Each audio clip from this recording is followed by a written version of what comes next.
Complexometric titration is a type of volumetric analysis that uses the formation of a colored complex to indicate the end point of a titration.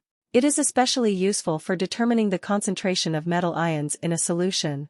A complex is a compound that consists of a central metal atom or ion bonded to one or more ligands, which are molecules or ions that can donate electrons to the metal.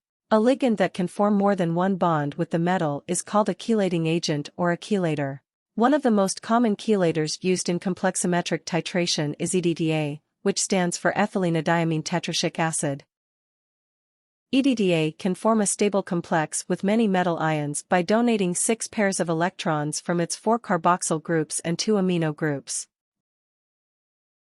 The formation of the EDTA metal complex causes a change in the color of the solution, which can be detected by an indicator or an instrument. The indicator is usually a dye that can also form a complex with the metal ion, but with a different color. The instrument can be a photometer, a potentiometer, or another device that can measure the change in the optical or electrical properties of the solution.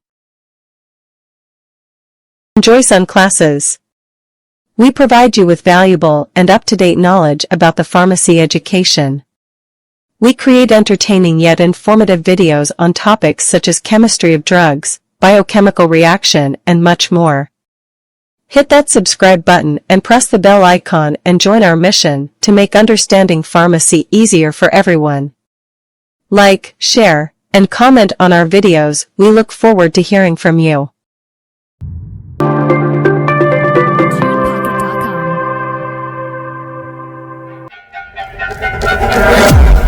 Johnson Classes. The best for best.